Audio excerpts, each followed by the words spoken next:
जय भोलेनाथ। सोमवती अमावस्या व्रत कथा के अनुसार एक साहूकार के 7 बेटे और 7 बहुओं के साथ एक बेटी भी थी। साहूकार के घर एक जोगी रोजाना आता था, जिसे साहूकार की बहू भिक्षा देती थी। उस जोगी को जब भी साहूकार की बेटी भिक्षा देने आती तो वह उससे भिक्षा नहीं लेता और कहता कि तेरे भाग्य में सुहाग की जगह दुहाग लिखा है। लड़की को उस जोगी की बात बहुत बुरी लगती थी और एक दिन वह अपनी माँ से रोते रोते जोगी की बात बताती है। सारी बात सुनकर माँ कहती है कि कल जब जोगी आएगा तब मैं सुनती हूँ कि वह क्या कहता है और क्यों कहता है। अगले दिन फिर वह जोगी आता है तो साहूकारनी छिपकर बैठ जाती है और अपनी लड़की को भिक्षा देने के लिए भेजती है। जोगी उससे भिक्षा नहीं लेता और फिर से वही बात दोहराता है कि तेरे भाग्य में सुहाग की बजाय दुहाग लिखा है।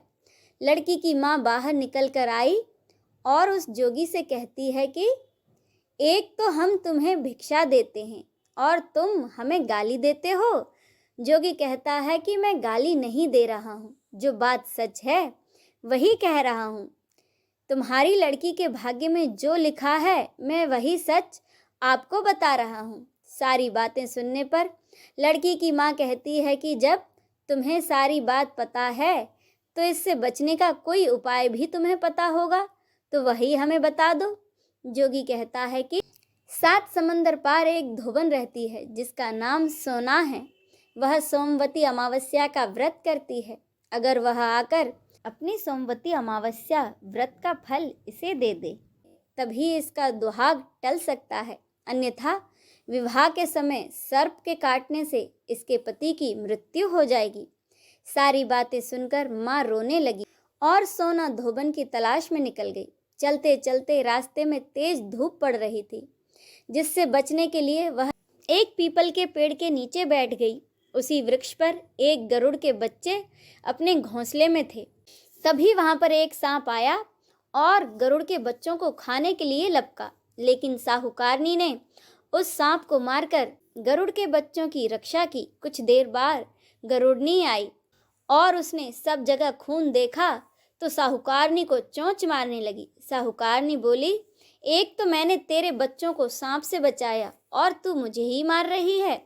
सारी बातें जानने पर गरुड़नी बोली, तूने मेरे बच्चों की रक्षा की है, इसीलिए मांग, जो चाहती है वो मांग। साहूकारनी गरुड़नी से कहती है कि तू मुझे 7 समंदर पार सोना धोबन के यहाँ पर छोड़ दो। साहूकारनी की बातें सुनकर गरुड़नी ने वैसा ही किया।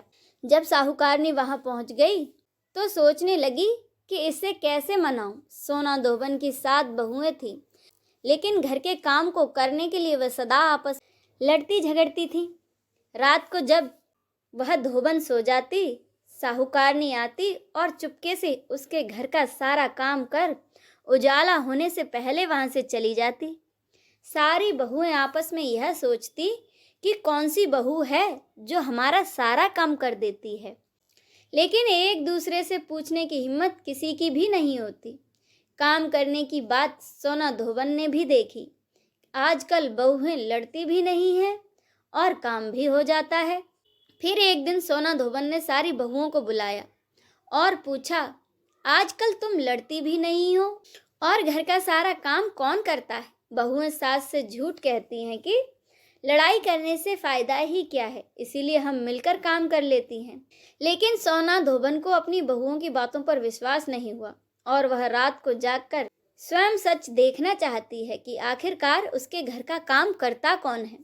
रात होने पर सोना धोबन छुपकर बैठ जाती है कि देखूं कौन सी बहू काम करती है। रात हुई तो वह देखती है कि एक औरत चुपके से घर में घुस रही है। वह देखती है कि उसने घर का सारा काम कर दिया है और जाने की तैयारी में है। जैसे ही साहूकारनी जाने लगती है तो सोना धोबन उसे रोकती है और पूछती है कि तुम कौन हो और क्या चाहती हो। साहूकारनी कहती है, पहले तुम वचन दो तब बताऊंगी। तब सोना धोबन उसे वचन देती है। तब साहूकारनी कहती है कि मेरी बेटी के भाग्य में सुहाग की जगह दुहाग लिखा है, लेकिन तुम सोमवती अमावस्या करती हो तो मेरे साथ चलकर उसे सुहाग दे दो। क्योंकि सोना धोबन वचन से बंधी थी, तो वह साहूकारनी के साथ चलने को तैयार हो जाती है। जाते हुए सोना धोबन अपने बेटे व बहुओं से कहती है कि मैं इस औरत के साथ इसकी बेटी को सुहाग देने जा रही हूँ, लेकिन अगर मेरे पीछे तुम्हारे पिताजी को कुछ हो जाए तो उन्हें तेल के कूपे में डालकर रख देना। धोबन साहूकारनी के घर पहुंच जाती है। साहूकारनी अपनी बेटी का विवाह करती है तो फेरों के समय सोना धोबन का कच्चा करवा दूध तथा तार लेकर बैठ जाती है। कुछ समय बाद एक सांप वहां पर आया और दूल्हे को डसने लगा, तो सोना धोबन ने करवा आगे कर तार से सांप को बांध दिया, जिससे कि वह सांप मर गया। अब सोना धोबन ने लड़की को सुहाग दिया और कहा कि जितनी अमावस्याएं मैंने की हैं उन सभी का फल साहूकार की इस लड़की को मिलेगा।